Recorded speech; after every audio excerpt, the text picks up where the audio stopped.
नमस्ते।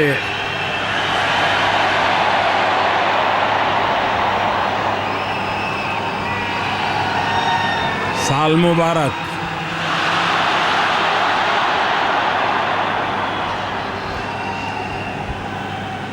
भाई दूज की बहुत बहुत शुभकामनाएं।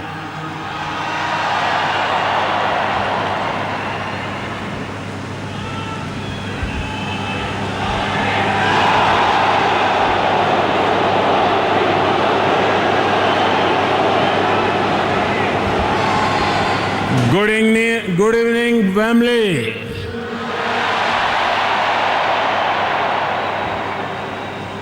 A big thank you.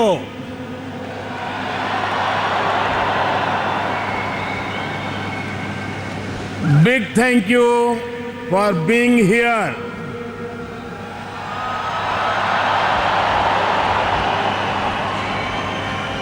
This is a historic day.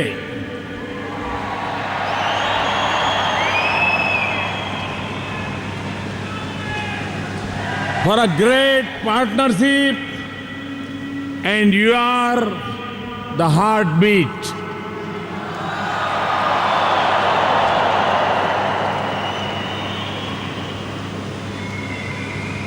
Between two great nations, two vibrant democracies, two wonderful people,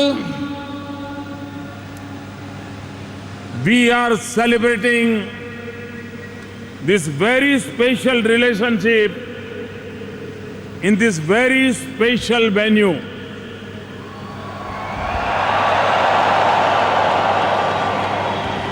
With friends of India, especially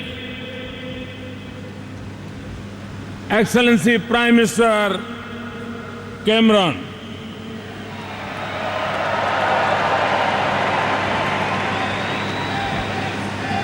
I was told that London will be cold, but not this much.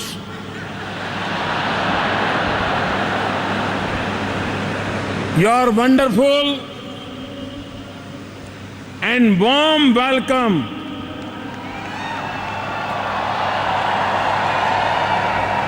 makes me feel at home.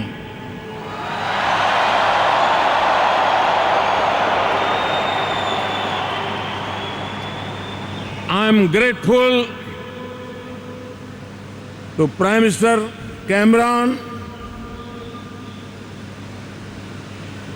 for his kind words. Thanks to everybody.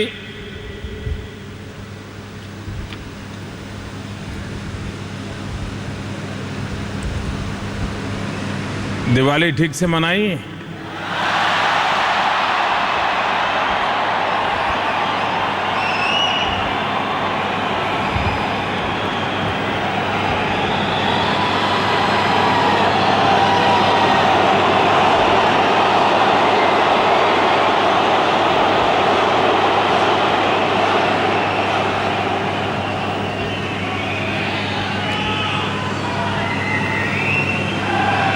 मैं करीब 12 साल के बाद आज आपके बीच आया हूं।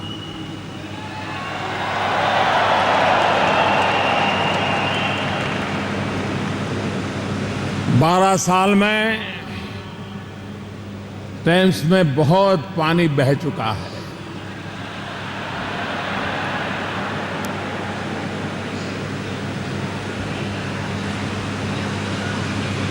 तब मैं जब आया था तो मुख्यमंत्री के रूप में आपसे मिला था, और आज जब आपके बीच में आया हूं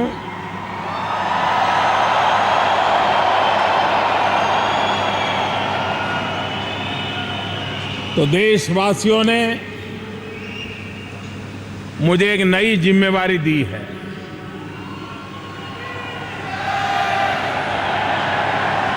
और उस नई जिम्मेवारी को पूरा करने के लिए भरपूर कोशिश कर रहा हूं। और मेरे प्यारे देशवासियों, मैं आपको विश्वास दिलाता हूं, जो सपने आपने देखे हैं, जो सपने हर हिंदुस्तानी ने देखे हैं, वे सपने पूरे करने का सामर्थ्य भारत में है, ये मैं भली भांति अनुभव कर रहा हूं।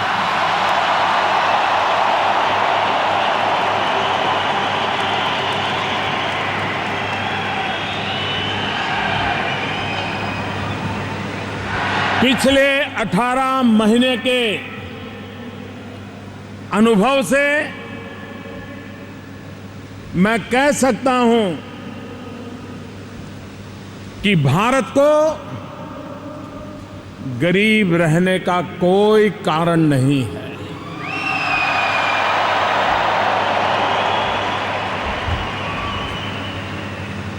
हमने बिना कारण गरीबी को पाल करके रखा है, और पता नहीं क्यों आदतन हमें गरीबी को पुचकारने में जरा मजा आने लग गया है।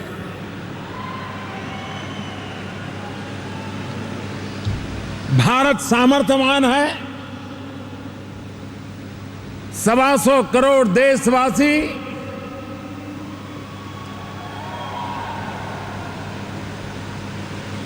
$250 करोड़ भुजाएं,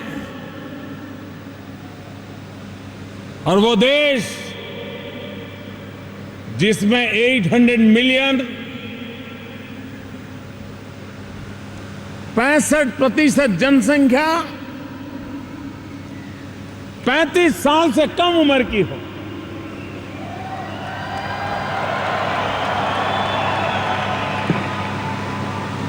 भारत जवानी से लबालब भरा हुआ देश है।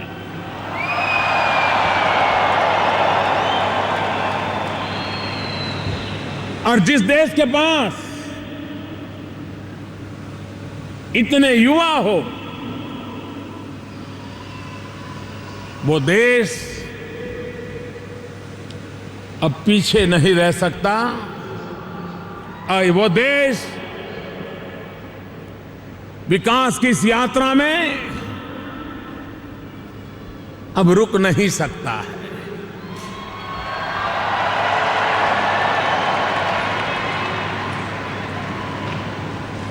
मैं 2 दिन से यहां हूं। यूके की सरकार ने, प्रधानमंत्री कैमरन ने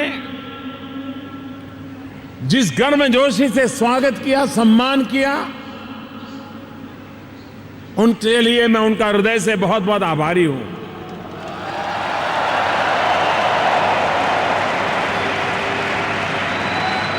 लेकिन यह सम्मान किसी एक व्यक्ति का नहीं है। ये सम्मान 125 करोड़ हिंदुस्तानियों का है, भारत की महान लोकतांत्रिक परंपराओं का है,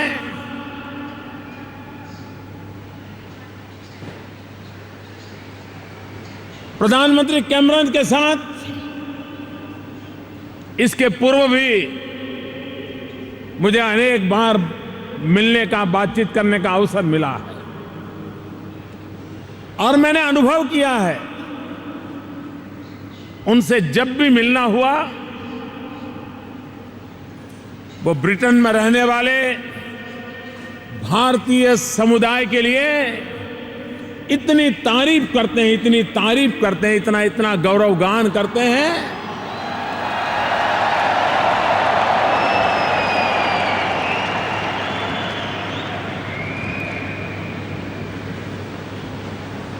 ऐसा लगता है जैसे वो यहां के भारतीय समुदाय के साथ पूरी तरह घुल मिल गए हैं।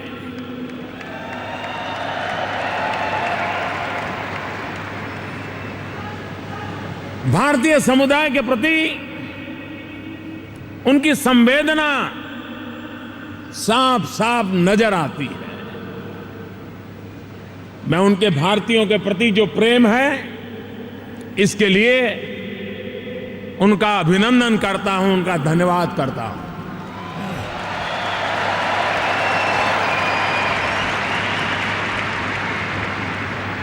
और आप लोगों का उनके साथ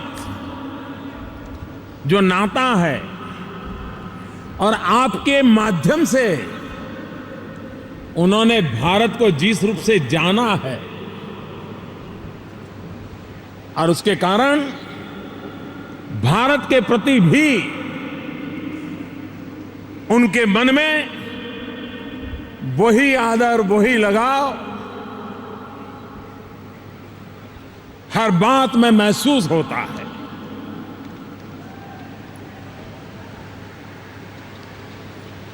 और कौन भारतीय होगा जिसको इस बात का गर्व न हो कि आज ब्रिटिश पार्लियामेंट के सामने महात्मा गांधी खड़े हो।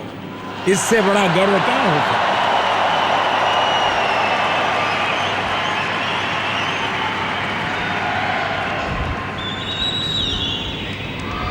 यह लंदन की धरती, आजादी का जंग, इस धरती पर भी भारतीय लोगों ने आकर के आजादी के जंग की लड़ाई को ताकत दी थी। उसमें एक थे श्यामजी कृष्ण वर्मा।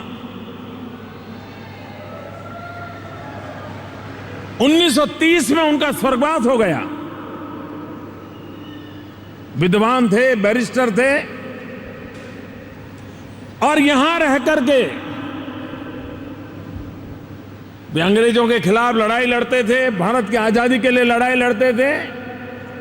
और इसके लिए यहां के बार एसोसिएशन ने उनको निकाल दिया था। वकालत करने की उनकी सनद को रद्द कर दिया गया था। आज मैं प्रधानमंत्री कैमरन का आभारी हूं कि करीब करीब 100 साल के बाद उन्होंने घड़ी की सुई को उल्टा कर दिया।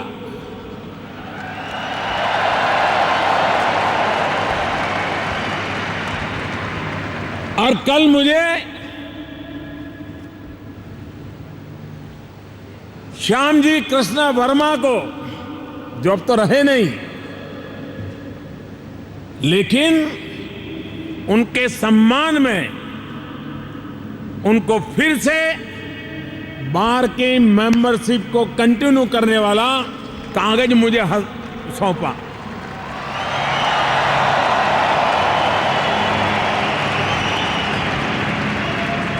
जब मैं गुजरात में था, 2003 में मैं यहां आया था, मैं यहां से जिनेवा पंडित श्यामजी कृष्ण वर्मा के अस्थि लेने के लिए जाने वाला था।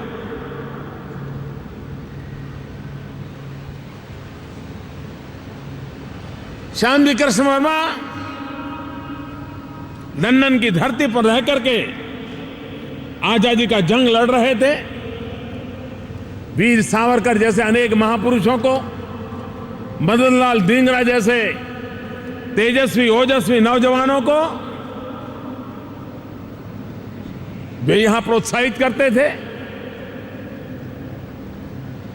1930 में उनका स्वर्गवास हुआ तो उनकी इच्छा व्यक्त की थी कि उनके स्वर्गवास के बाद उनके अस्थि हिंदुस्तान आजाद जब हो तो आजाद हिंदुस्तान में ले जाए जाएं। लेकिन 1930 से 2003 तक भारत से कोई आया नहीं अस्थि लेने के लिए। भारत मां के उस लाल के अस्थि ले जाने का सद्भाग्य मुझे मिला और 2003 में मैं ले गया।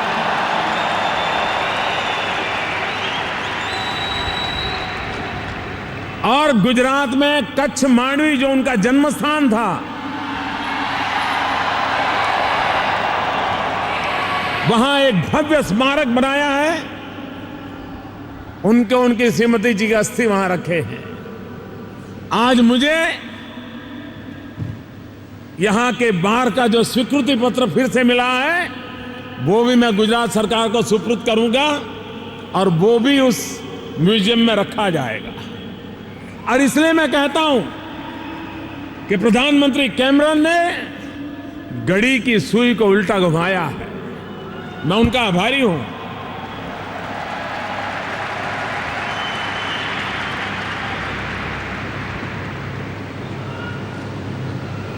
भारत जिस विकास यात्रा की ओर आगे बढ़ रहा है, हमारा देश दुनिया के लिए एक अजूबा है। प्रधानमंत्री के बाद विश्व के जिन जिन लोगों से मुझे मिलना हुआ है, एक बात अवश्य पूछते हैं, क्योंकि हर देश किसी न किसी समस्या से जूझ रहा है और इसलिए वे कभी कभी मुझे पूछते हैं कि मोदी जी, हमारा इतना छोटा देश, ये परेशानी वो परेशानी, ये तकलीफ वो तकलीफ, ये समुदाय ऐसा करता है, वो समुदाय ऐसा करता है, वो लोग ऐसा करते हैं। अक्सर बातें करते हैं, फिर मुझे पूछते हैं कि मोदी जी ये बताइए, ये आपका 125 करोड़ का देश इतने प्यार से, इतने मिलजुल करके कैसे रहता है?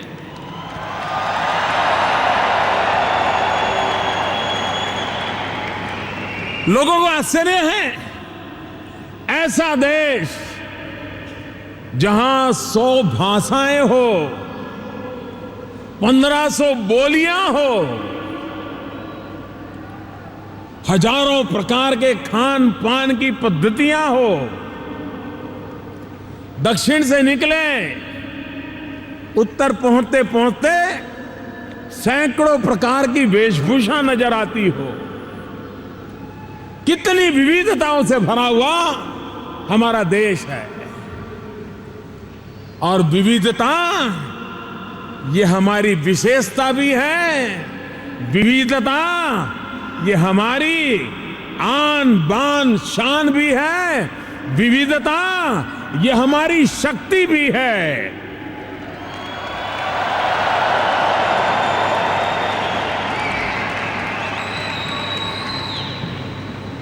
अब आप देखिए, पंजाब के हमारे सिख भाई कितनी त्याग और बलिदान की गाथाएं जुड़ी हुई है।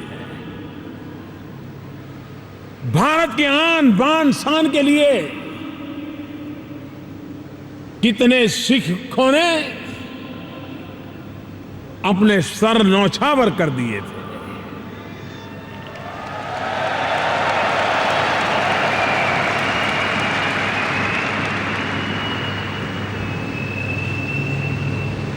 और सिख समाज की एक विशेषता रही है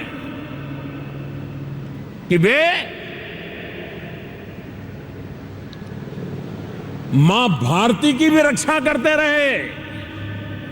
मां भारती की रक्षा के लिए अपना खून बहाते रहे और आजाद हिंदुस्तान में भारत माता के संतानों का पेट भरने के लिए वे खेतों में अपना पसीना बहाते रहे और हिंदुस्तान भर का पेट भरने के लिए उन्होंने कभी कमी नहीं रखी।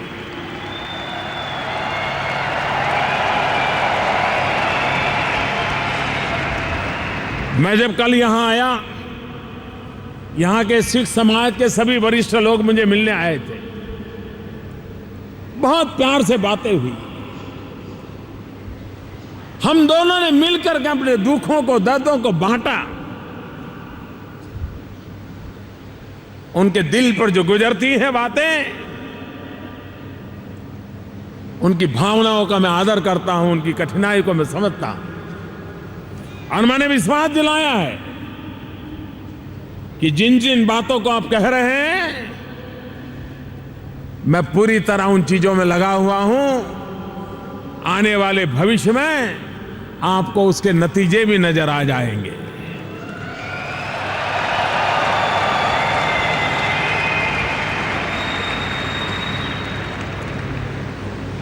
भारत की धरती पर कबीर और रहीम की बातें हम सबको प्रेरणा देती रही है।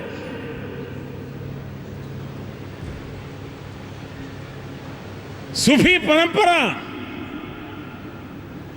आज विश्व में जो आतंकवाद के नाम पर जो चीजें चल रही हैं, कभी मुझे लगता है अगर सूफी परंपरा बलवान हुई होती, इस्लाम में ही इस सूफी परंपरा का अगर प्रभाव बढ़ा होता और जिसने सूफी पर समझा होता, वो कभी हाथ में बंदूक लेने का विचार नहीं करता।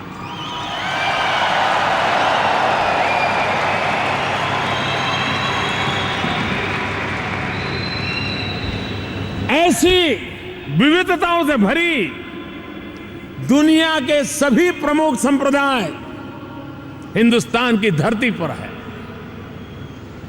और सिर्फ कहने को नहीं, भारी मात्रा में समुदाय हैं।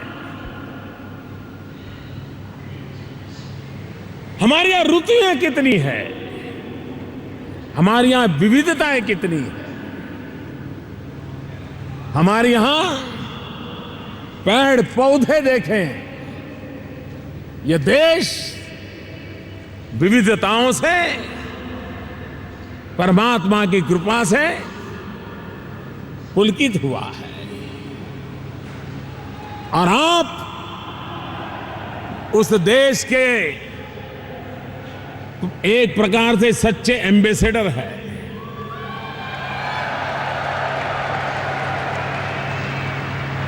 भारतीय समुदाय का व्यक्ति जहां गया,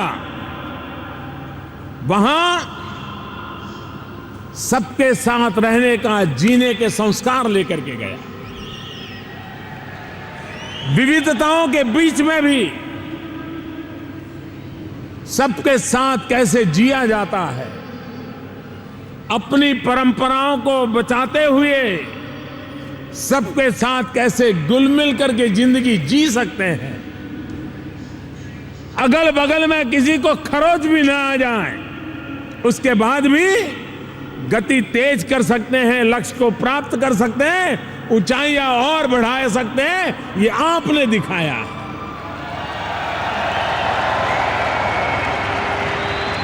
विश्व भर में फैले हुए भारतीय समाज ने ये संस्कार का परिचय करवाया है, ये शक्ति का परिचय करवाया है, और उन्हीं के माध्यम से हिंदुस्तान की सही पहचान भी बनती है। और इसलिए विश्व भर में फैले हुए भारतीय समुदाय को भी इस महान परंपरा को आपके अपने व्यवहार से, अपने चरित्र से, अपने आचरण से दुनिया को आपने भारत की ताकत का परिचय करवाया है। इसलिए आप सब मेरे भाई बहन हृदय से अभिनंदन के अधिकारी हैं, बहुत बहुत बधाई के अधिकारी हैं।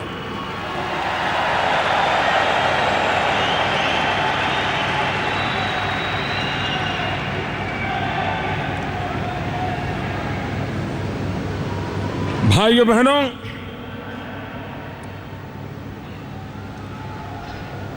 आज विश्व में भारत की अपनी एक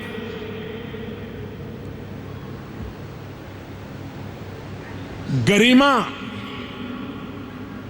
एक गौरव, उसका अनुभव आप भी करते होंगे। पूरी दुनिया आज भारत के प्रति बहुत आशा की नजर से देख रही है। भारत का नाम सुनते ही, इंडिया सुनते ही आपको जिन जिन विदेश में लोगों से मिलते हो, आपको भी महसूस होता है कि नहीं होता है?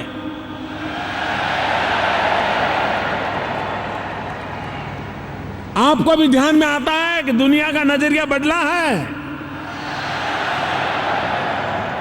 पहले लोग मिलते हैं, अब मिलते हैं तो बड़ी गर्मजोशी से मिलते हैं। पहले हाथ मिलाते थे, अब हाथ पकड़ के रखते हैं। ये बदलाव जो है, ये बदलाव ही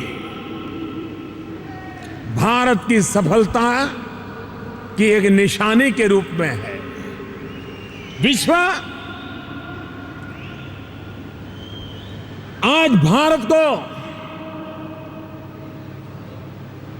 एक शक्ति के रूप में पहचान रहा है। विश्व आज भारत को एक संभावनाओं की भूमि के रूप में देख रहा है। और हमारी भी कोशिश है कि भारत का स्थान अब दुनिया में औरों के साथ बराबरी का होना चाहिए।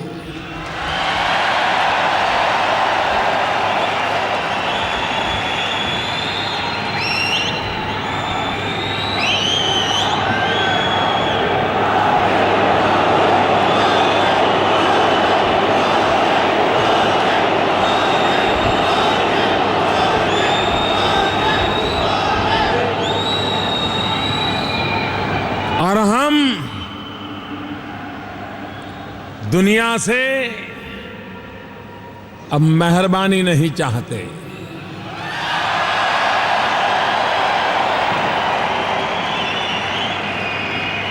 अगर हम चाहते हैं तो बराबरी चाहते हैं, बराबरी।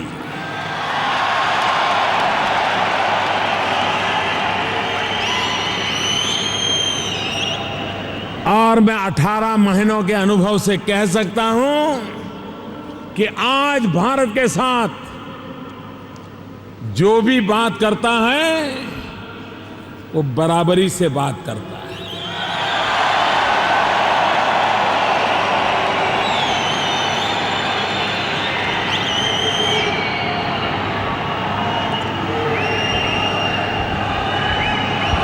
जुड़ना चाहता है तो विन विन की फॉर्मूला के साथ जुड़ना चाहता है। आगे बढ़ना चाहता है तो कदम से कदम मिला करके आगे बढ़ना चाहता है।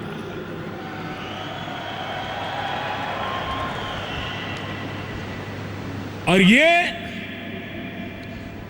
आने वाले उत्तम भविष्य के शुभ संकेत के रूप में मैं देखता हूं।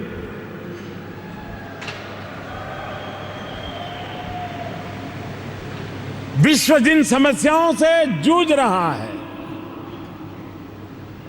उसमें दो प्रमुख समस्याएं हैं।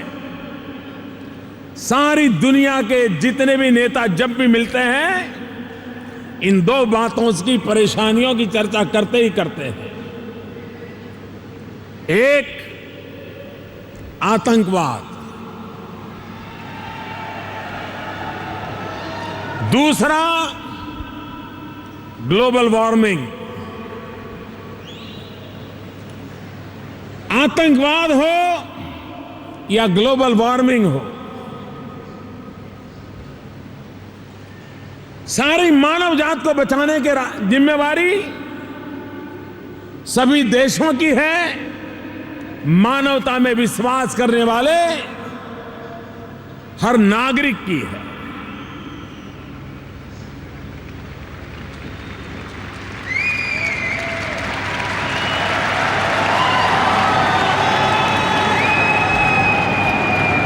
और भारत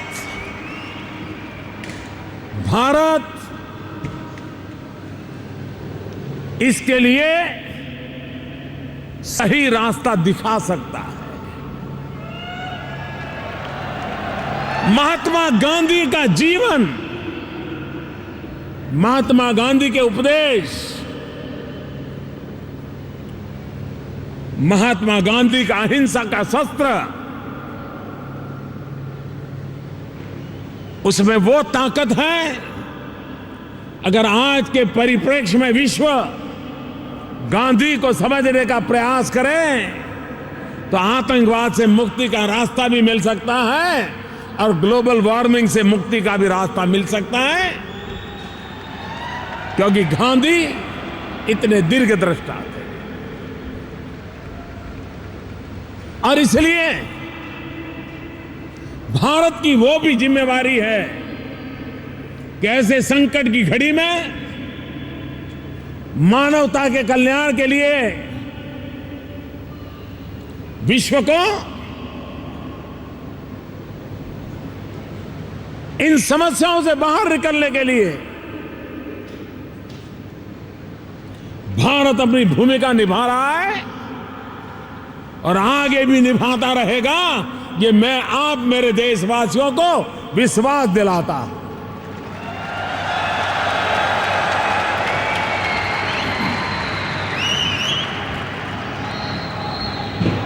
देश आज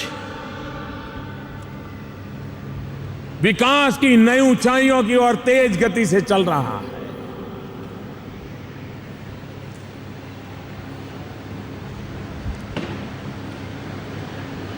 और मैं विश्वास से कहता हूं कि भारत ने जो गति पकड़ी है, भारत ने जो दिशा पकड़ी है, उस गति से, उस दिशा से बहुत ही जल्द हम उसके फल भी देखने शुरू करेंगे।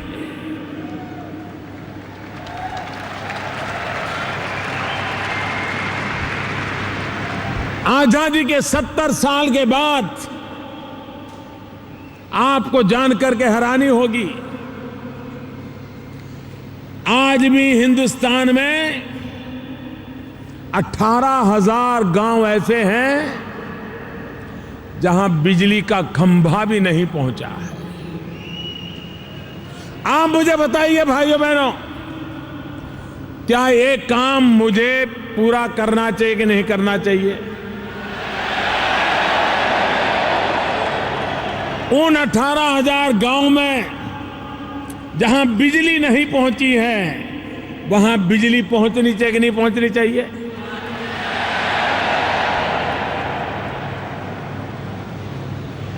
आजादी के 70 साल के बाद भी अगर मेरा देशवासी अंधेरे में जिंदगी जीने के लिए मजबूर है तो हमें प्रायश्चित करना चाहिए कि नहीं करना चाहिए? भाइयों बहनों, मैंने बीड़ा उठाया है, आप मुझे आशीर्वाद देंगे?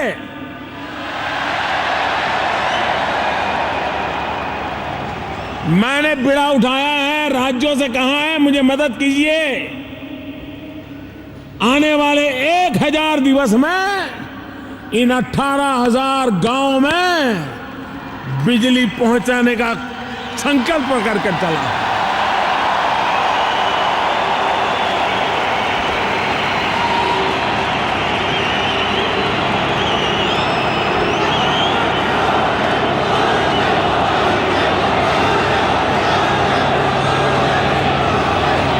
जब मुझे पहली बार लाल किले की प्राचीर से हिंदुस्तान के तिरंगे झंडे के नीचे से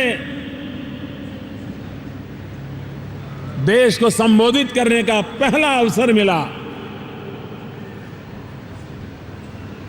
बचपन में जिंदगी में कभी सोचा भी नहीं था कि एक दिन एक चाय बेचने वाला,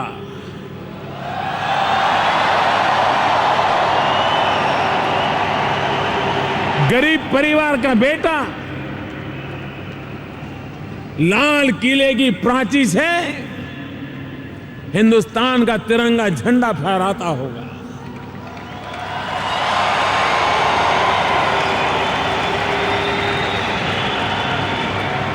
और उस दिन मैंने कहा था, स्वच्छ भारत का सपना मैंने देशवासियों के सामने रखा था। बहुतों का आश्चर्य हुआ था कि लाल किले पर से तो कितनी बड़ी बड़ी बातें करनी चाहिए, कितनी बड़ी बड़ी योजनाएं रखनी चाहिए, अखबारों में हेडलाइन छप जाए ऐसी चीजें बतानी चाहिए, और ये मोदी कहां से आ गया, ये सफाई की बातें करने के लिए लाल किले का उपयोग कर रहा है। बहुतों को बुरा लगा था, लेकिन मुझे अच्छा लगा था। मेरा देश अगर साफ सुथरा हो, गंदगी से मुक्त मेरी भारत माता हो, आपको आनंद होगा कि नहीं होगा? आपको गर्व होगा कि नहीं होगा? गरीब की जिंदगी में बदलाव आएगा कि नहीं आएगा? उस काम को मैंने शुरू किया है। उसमें पहला काम उठाया टॉयलेट बनाने का। और मैं ये विदेश में रहने वाले मेरे भारतीय भाइयों बहनों का भी आभार व्यक्त करता हूं कि कई भारतीय भाई बहन जो विदेश में रहते हैं, उन्होंने भी अपने गांवों में पब्लिक टॉयलेट बनाने के लिए पैसे दिए, बनवाए।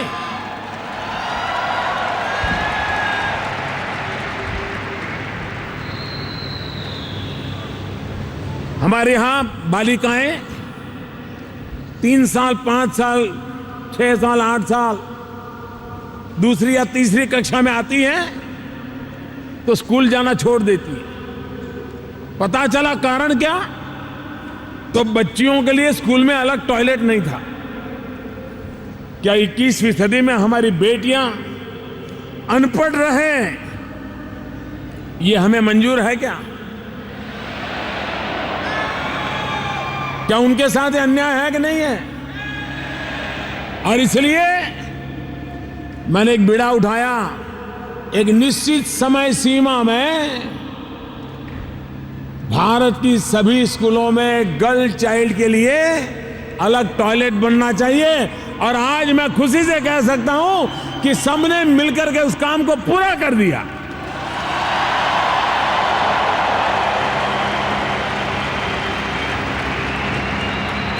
क्या ये काम नहीं होने चाहिए थे? क्या पहले होने चाहिए थे कि नहीं होने चाहिए थे? भाइयों बहनों, हमारे देश में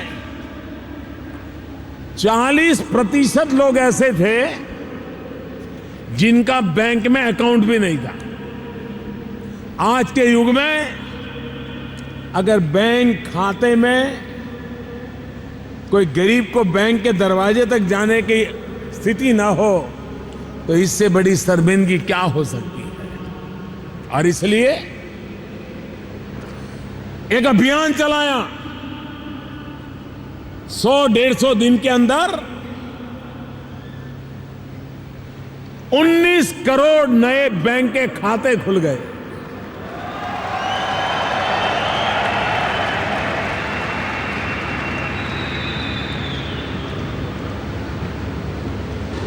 अगर हम व्यवस्थाएं बदलना चाहते हैं तो देश तैयार है।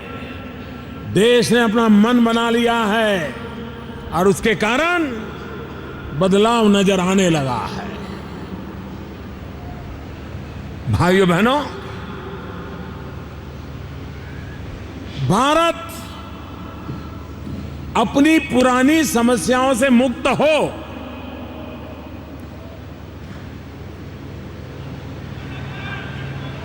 ये तो जरूरी है, लेकिन क्या मुसीबतों से मुक्ति पाकर के बैठे रहने से चलेगा क्या? भारत को अपनी कठिनाइयों से तो मुक्ति लेनी है, लेकिन भारत को आधुनिक भारत भी बनाना है, समृद्ध भारत भी बनाना है, विकास की नई ऊंचाइयों को भी पार करना है। हमारे यहां रेलवे बहुत पुरानी हमारे यहां व्यवस्था है, लेकिन जिस गति से रेलवे का विकास होना चाहिए, दूर सुदूर क्षेत्रों में जहां रेल पहुंची नहीं वहां पहुंचाना चाहिए। बाबा आदम के जमाने से जिस गति से रेल चलती थी वो वक्त चला गया। अब तेज गति से चलने वाली रेल चाहिए, अच्छी सुविधा वाली रेल चाहिए। और इसलिए हमने रेलवे में 100% फॉरेन डायरेक्ट इन्वेस्टमेंट के लिए हमने दरवाजे खोल दिए।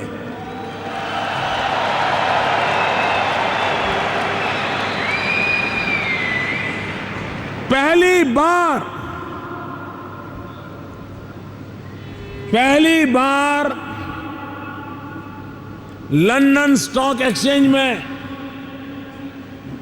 भारत की रेलवे रूपी बॉन्ड लेकर के आई है दोस्तों, रूपी बॉन्ड।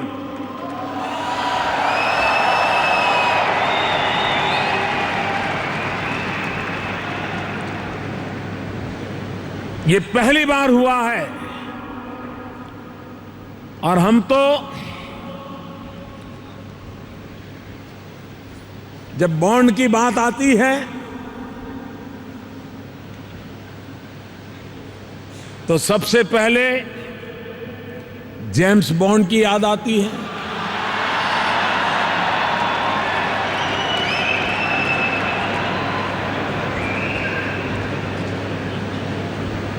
मनोरंजन की दुनिया, एंटरटेनमेंट के लिए जेम्स बॉन्ड हम भली भांति परिचित हैं। उससे आगे जाए तो जब बॉन्ड की बात आती है तो ब्रुक बॉन्ड टी की याद आती है।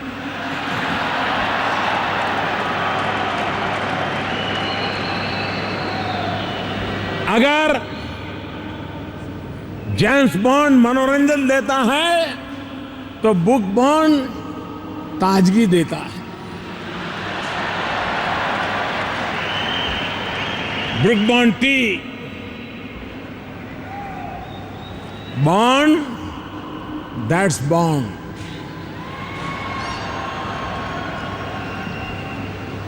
लेकिन अब न मनोरंजन से चलना है, न सिर्फ ताजगी से चलना है, अब तो विकास की राह पर जाना है। और इसलिए जेम्स बॉन्ड, ब्रुक बॉन्ड, रूपी बॉन्ड।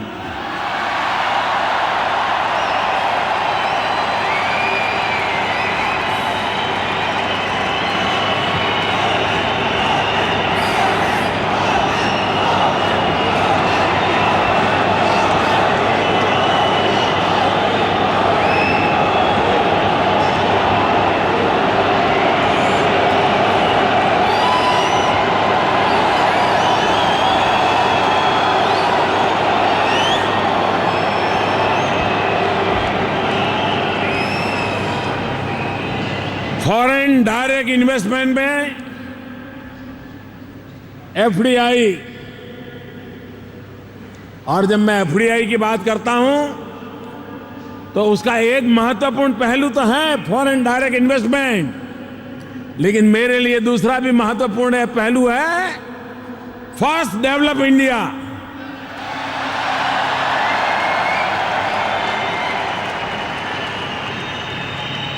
और इन दोनों को बैलेंस करते हुए हम आगे बढ़ना चाहते हैं। गत वर्ष की तुलना में आज फॉरेन डायरेक्ट इन्वेस्टमेंट में 40% वृद्धि हुई है, 40%। ये अपने आप में इस बात का सबूत है कि विश्व का भारत के प्रति विश्वास बढ़ रहा है। और भारत के प्रति जो विश्वास बढ़ रहा है वही भारत को आगे बढ़ाने की एक सबसे बड़ी हमारी ताकत है और उस ताकत को लेकर के हम आगे बढ़ना चाहते हैं। डिफेंस सेक्टर आज भी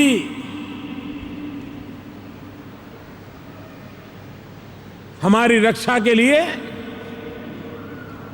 हमें दुनिया की मदद पर निर्भर रहना पड़ता है, डिपेंडेंट रहना पड़ता है। हमें शस्त्र बाहर से लाने पड़ते हैं, अरबों खरबों रुपया हमारे बाहर चले जाते हैं। हमने बीड़ा उठाया है। अगर भारत के वीर भारत की रक्षा करते हैं तो भारत के वीरों के हाथ में वो शस्त्र भी भारत के वीरों के हाथों से बना हुआ होना चाहिए।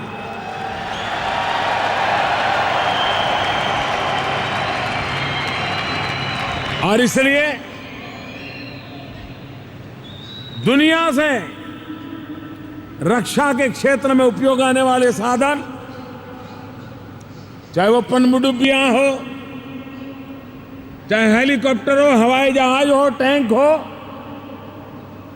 छोटे हथियार हो, ये भारत में निर्माण कैसे हो, उसके एक्सपर्टाइज हिंदुस्तान में कैसे आए, टेक्नोलॉजी हिंदुस्तान में कैसे आए, उस पर हम भारी मात्रा में बल दे रहे हैं। और मैं आज आपको खुशखबरी सुनाता हूं।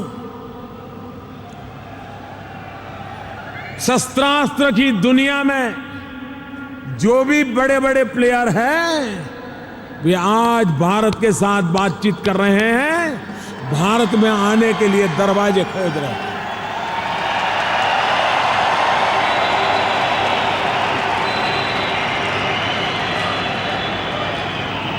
और मैं विश्व को कहना चाहता हूं कि रक्षा के क्षेत्र में भारत आत्मनिर्भर बनना मतलब विश्व के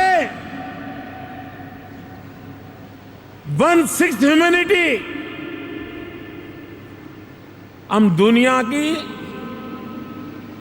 1/6 आबादी है, उनकी सुरक्षा मतलब विश्व की 1/6 वाली सुरक्षा की गारंटी बन जाती है।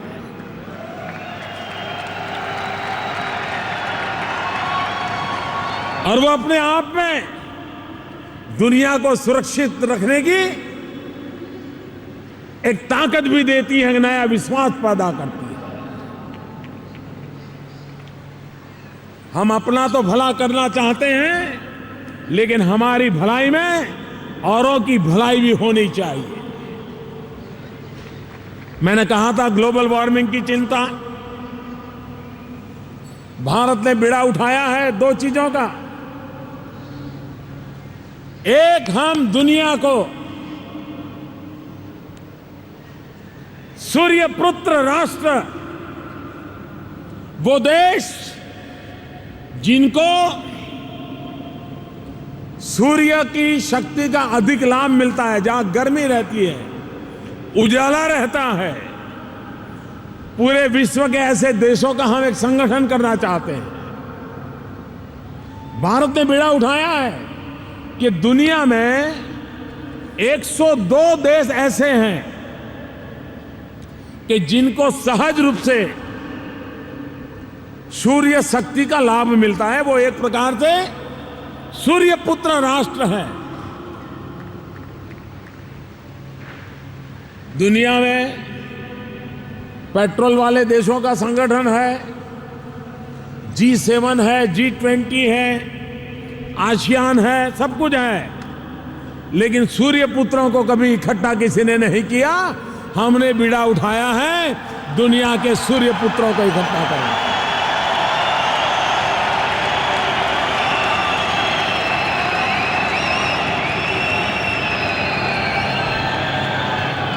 ये देश मिलकर के सोलर एनर्जी में रिसर्च करें, रिन्यूएबल एनर्जी में रिसर्च करें, सूर्य शक्ति का जीवन में कैसे सर्वाधिक उपयोग हो, प्रकृति की रक्षा हो, तो एक तो हम एक वैश्विक इस व्यवस्था का नेतृत्व भारत करने जा रहा है।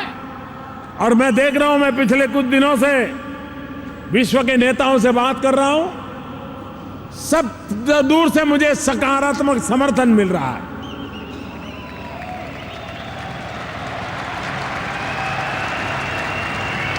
और उसकी पहली प्राथमिक मीटिंग इसी महीने के अंत में हम पेरिस में करने जा रहे हैं। सभी देश के लोगों को इस एक अलग से मीटिंग करूंगा, वहां मैं बुलाऊंगा, उनको बात समझाने वाला हूं। भारत नेतृत्व कर सकता है, भारत नेतृत्व कर सकता है। इन बातों को करने के लिए भगवान सूर्य की हम पर कृपा है, तो मैं दुनिया को भी उस पर जोड़ना चाहता हूं।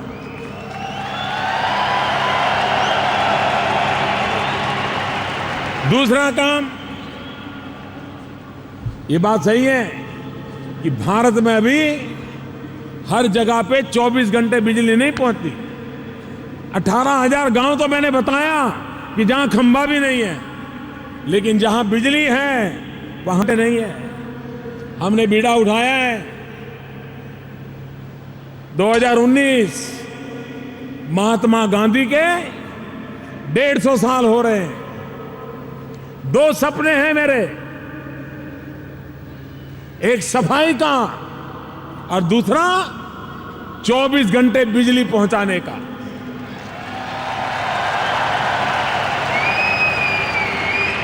और इसलिए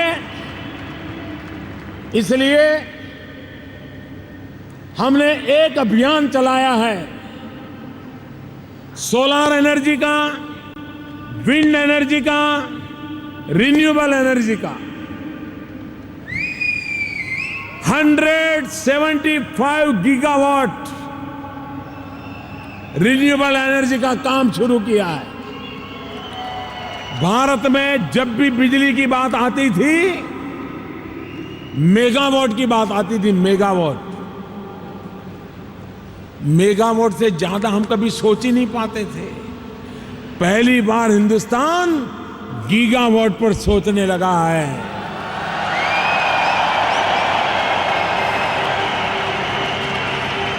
जब मैं विश्व के नेताओं से मिलता हूं और 175 गीगावाट बिजली के लक्ष्य की बात करता हूं, रिन्यूएबल एनर्जी की, सारे विश्व के नेता, उनको अचरज होता है। वो सोचते हैं कैसे आप सोच सकते हैं। लेकिन मेरे देशवासियों, आपके आशीर्वाद से मुझे पूरा भरोसा है कि भारत एक सूर्य शक्ति राष्ट्र बन सकता है। सूर्य शक्ति राष्ट्र बन सकता है।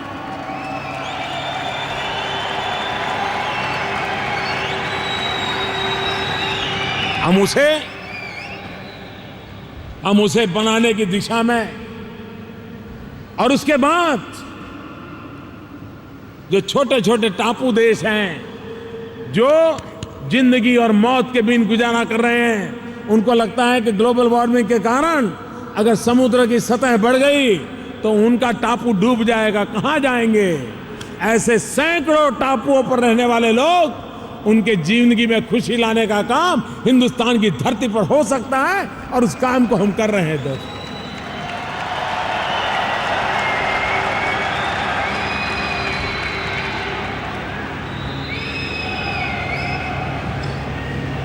आज दुनिया में कोई भी इंस्टीट्यूशन होगी,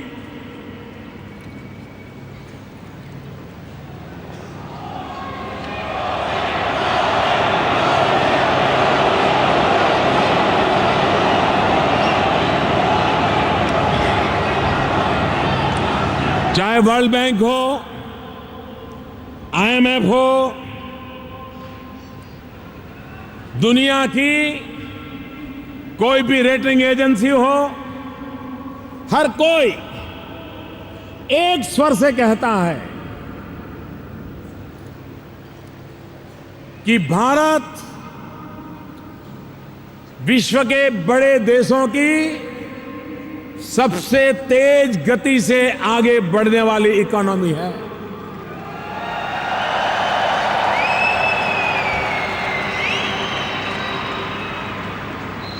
बहुत तेज गति से बढ़ने वाली इकोनॉमी है। दुनिया ने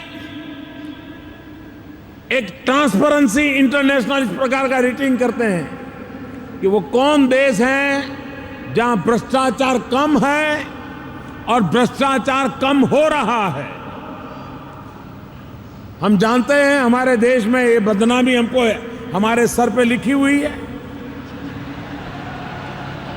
दीमक की तरह भ्रष्टाचार ने हमें तबाह करके रखा हुआ है। लेकिन क्या दीमक की दवाई नहीं है क्या? और दवाई होनी चाहिए नहीं होनी चाहिए? जनता का पैसे का पाई पाई का हिसाब जनता को मिलना चाहिए नहीं मिलना चाहिए? क्या किसी के घर भरने के लिए जनता का धन होता है क्या? और इसलिए भाइयों बहनों हमने कदम उठाए हैं। उसका परिणाम यह हुआ है कि ट्रांसपेरेंसी इंटरनेशनल नाम की इंस्टीट्यूशन उसने भारत को पहले की स्थिति से 10 पॉइंट्स आगे कर करके हमारे यहां भ्रष्टाचार कम हुआ है उसको सर्टिफिकेट दे दिया है।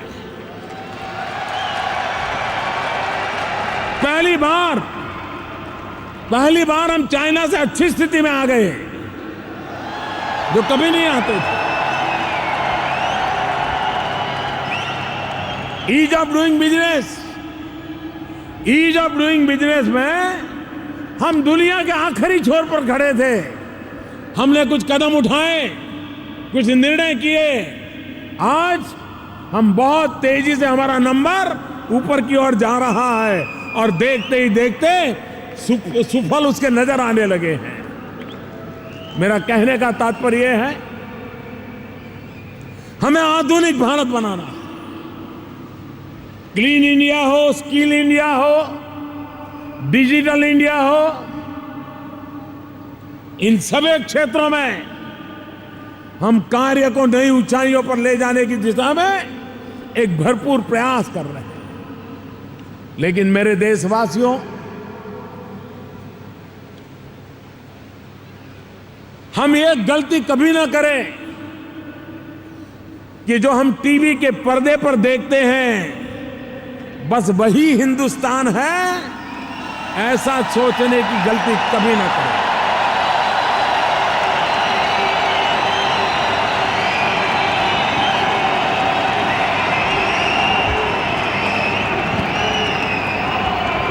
अखबार की हेडलाइन में जो है उतना ही हिंदुस्तान है ऐसा नहीं है। हिंदुस्तान बहुत बड़ा है।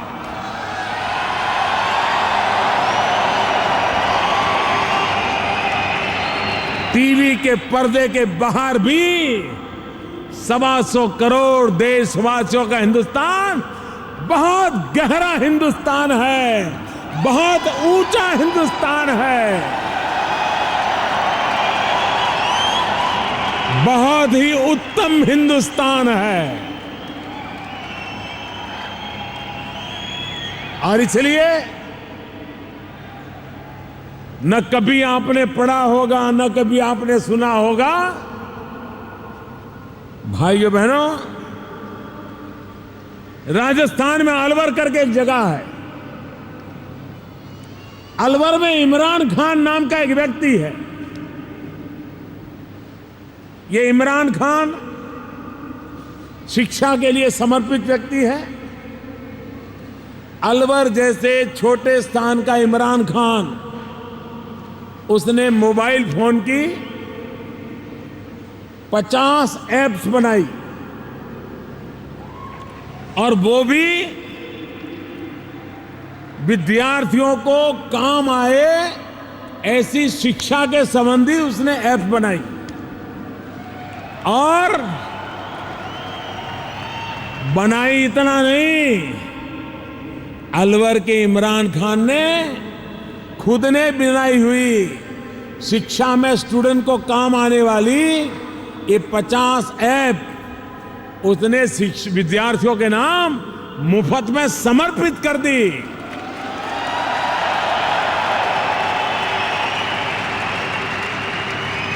मेरा हिंदुस्तान वो अलवर के इमरान खान में मेरा हिंदुस्तान है।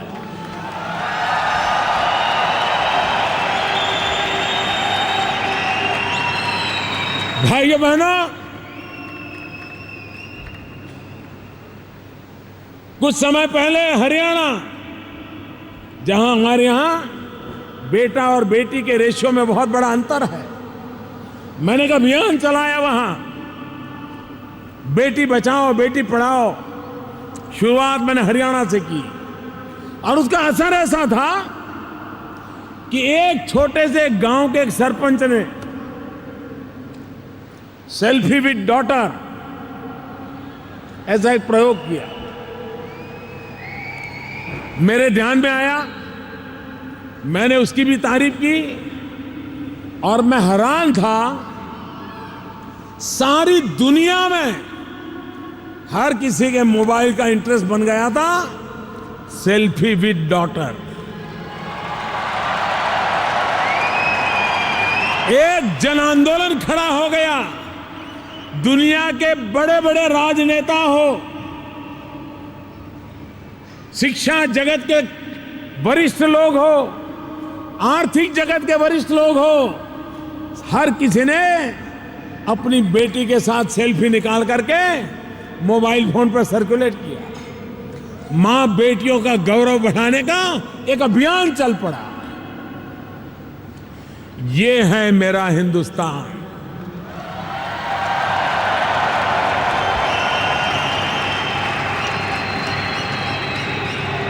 ऐसे लाखों लोग हैं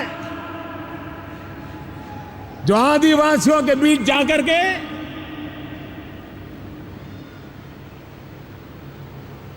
वहां के कठिनाई को भी जी करके कोई शिक्षा में लगा है, कोई लोगों को हेल्थ की चिंता कर रहा है, कोई लोगों के संस्कार की चिंता कर रहा है। दूर सुदूर गांवों में ऐसे अनेक तपस्वी लोग बैठे हैं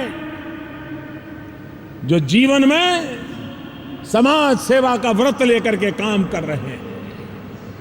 भाइयों बहनों, ऐसे कोटि कोटि जनों की तपस्या, ऐसे कोटि कोटि जनों का सामर्थ्य, यही तो है जिसके भरोसे मैं कहता हूं हिंदुस्तान बहुत आगे बढ़ने वाला है। हिंदुस्तान दुनिया में विकास की नई ऊंचाइयों को पार करने वाला है।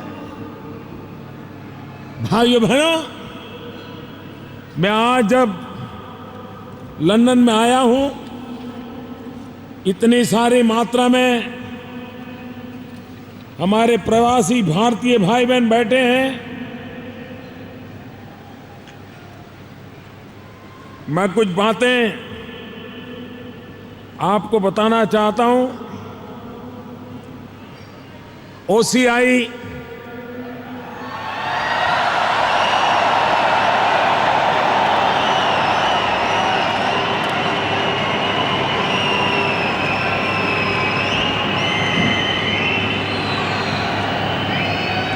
ओसीआई के कारण कुछ समस्या है, ऐसा बातें मेरे ध्यान में आई है। उस प्रक्रिया को सरल बनाया जाएगा और ओसीआई की समस्या से अब आपको मुक्ति मिल जाएगी।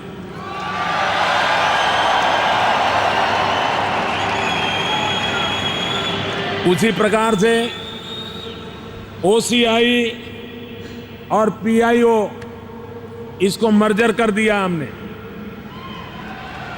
लेकिन कुछ लोगों को उसमें दिक्कत आ रही है। मैंने उसके लिए आदेश कर दिए हैं, उसको भी सरल कर दिया गया है।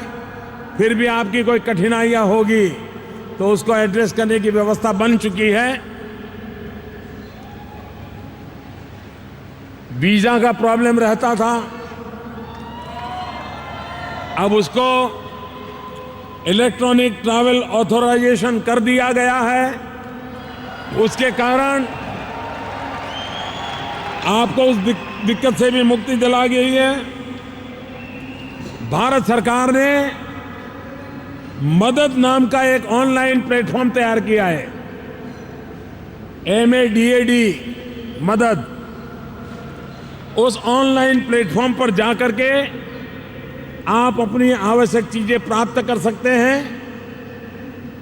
वीजा की प्रॉब्लम हो और कोई OCI का प्रॉब्लम हो, PIO का प्रॉब्लम हो, उसके लिए रास्ते उसमें एक प्लेटफॉर्म पर वो समस्या का समाधान का मार्ग आपको मिल जाए, इसकी व्यवस्था की गई है।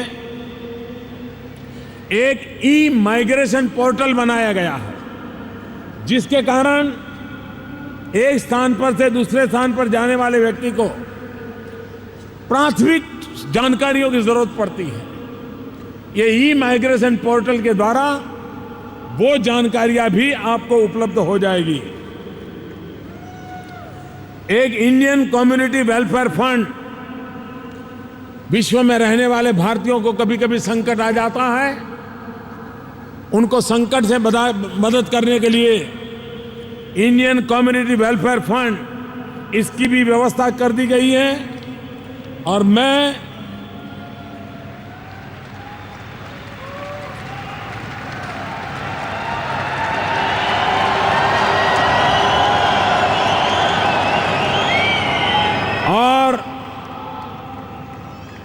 जब मैं गुजरात में मुख्यमंत्री था,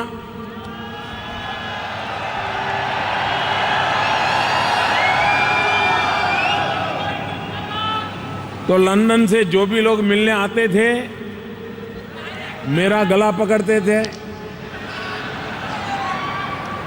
हमारे मित्र CB पटेल आते थे, वो लीड करते थे।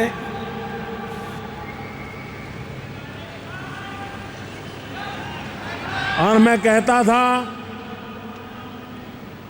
कि अब मैं तो गुजरात का मुख्यमंत्री हूं, मैं क्या कर सकता हूं, अब मैं प्रधानमंत्री बन गया।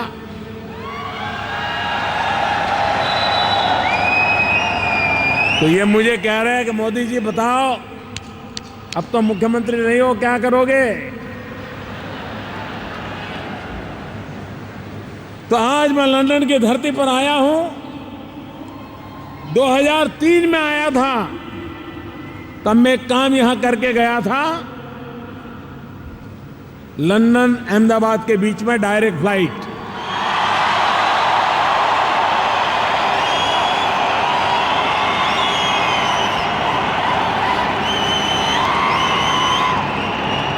तब अटल जी की सरकार थी।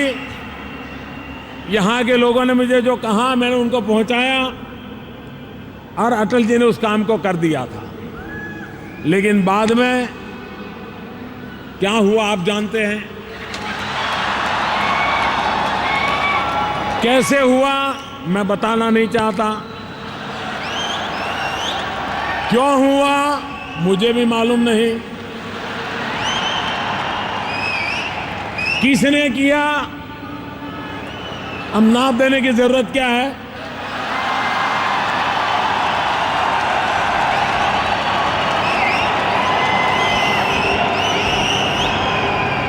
लेकिन मेरे प्यारे भाइयों बहनों, 15 दिसंबर से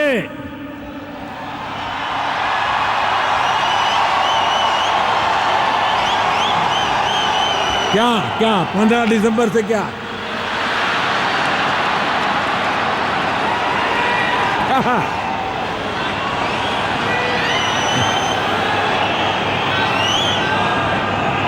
मैंने अभी कुछ बताया तो है नहीं। मैं तो ये भी कह सकता हूं कि 15 दिसंबर से मैं मीटिंग शुरू करूंगा।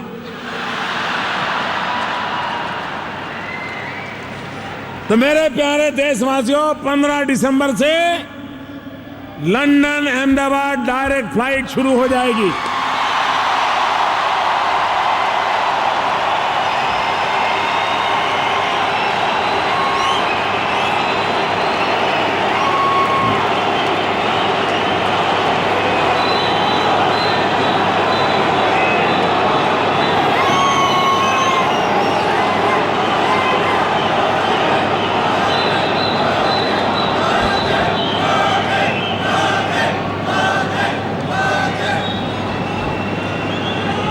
भाइयों बहनों, शायद दुनिया के किसी नेता को भी ऐसा सौभाग्य नहीं मिलता होगा।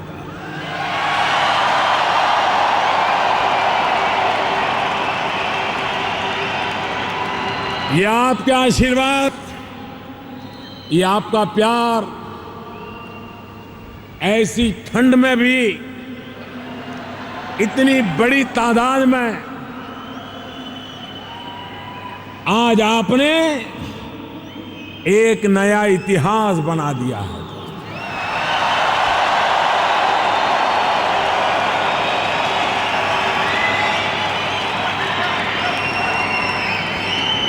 यहां पर आपसे मेरी एक रिक्वेस्ट है, जिसके पास सुई वाली घड़ी हो जरा घड़ी बाहर निकालिए। आपकी सुई वाली घड़ी हो तो जरा बाहर निकालिए।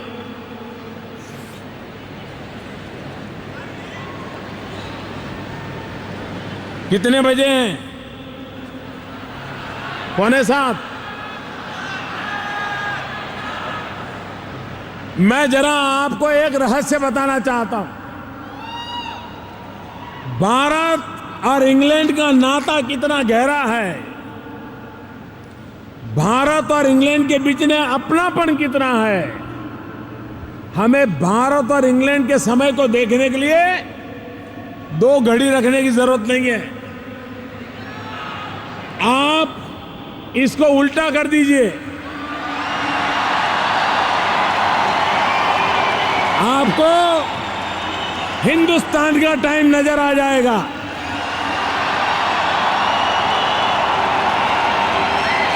आपकी घड़ी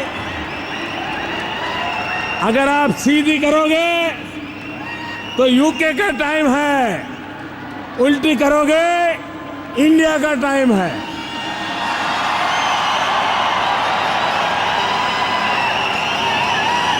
अब आपको कभी हिंदुस्तान फोन करना हो तो हिसाब नहीं लगाना पड़ेगा कि 5.5 घंटे वापस जाए, फिर समय तय करे, घड़ी को उल्टा कर दो, हाँ ठीक है भाई इतने टाइम हुआ होगा।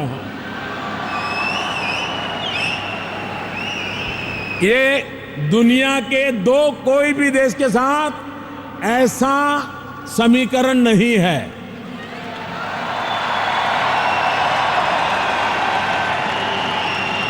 इतना ही नहीं, इंग्लैंड और भारत का ये प्यार हमारे अड़ोस पड़ोस में भी किसी को नहीं है।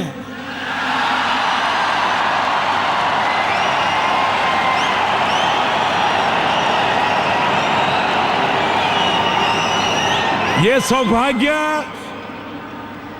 सौभाग्य सिर्फ हिंदुस्तान और इंग्लैंड के बीच का है। भाइयों बहनों, जब तक सूरज चांद रहेगा,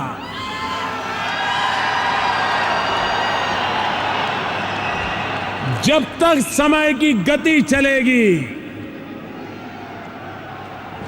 भारत और इंग्लैंड का नाता और मजबूत होता जाएगा। हम कंधे से कंधा मिला करके विकास की नई ऊंचाइयों को पार करते चले जाएंगे। भाइयों बहनों, आपने मुझे बहुत प्यार दिया, मैं आपका बहुत बहुत आभारी हूं। 12 साल के बाद आया हूं।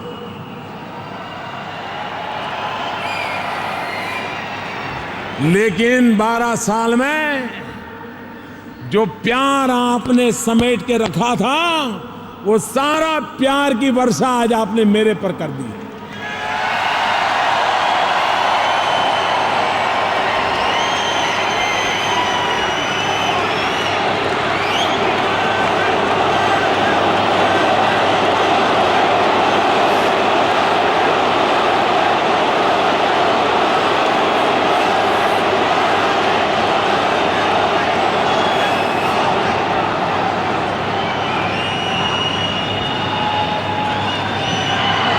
ये प्यार, ये उमंग ये विश्वास का प्रतीक है।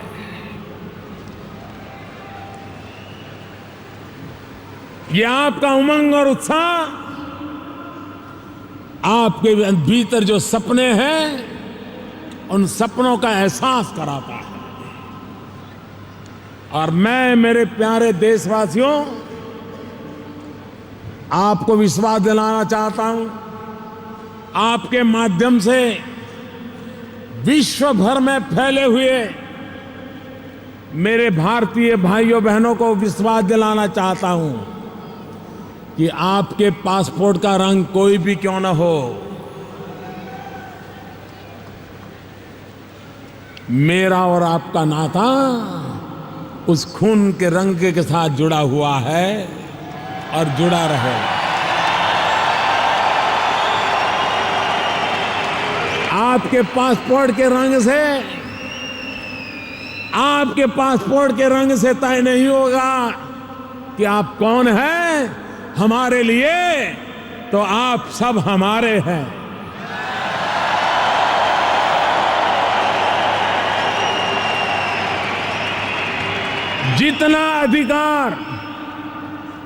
जितना अधिकार हिंदुस्तान पर नरेंद्र मोदी का है, उतना ही अधिकार आप सबका भी है।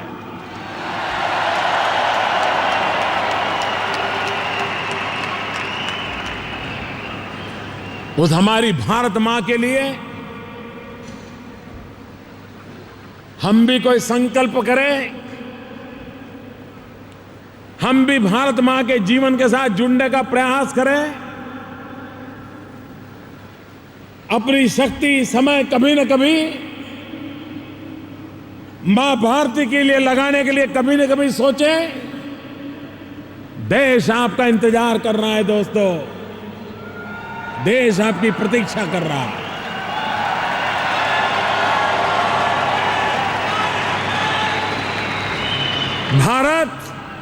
भारत आपको विश्वास दिलाता है कि आपके पास जो सामर्थ्य है उसमें खाद डालने का काम करने की ताकत भारत के गरीब से गरीब व्यक्ति में भी है, जो आपके सपनों को वटवृक्ष बना सकता है, आपके सपनों को पूरा करने के लिए उर्वरा धरती दे सकता है। और उसके लिए मैं विश्व भर में फैले हुए मेरे भारतीय भाइयों बहनों को आग्रह से कहता हूं कि आइए, देश आगे बढ़ रहा है, हम भी साथ साथ चल पड़े, हम भी आगे बढ़े। मेरे साथ पूरी ताकत से बोलिए, मेरे साथ पूरी ताकत से बोलिए, भारत माता की आवाज हिंदुस्तान की हर गली में पहुंचनी चाहिए। आप जिस प्रदेश से आए हैं वहां भी पहुंचनी चाहिए। भारत माता की, भारत माता की, भारत माता की, भारत माता की। बहुत बहुत धन्यवाद।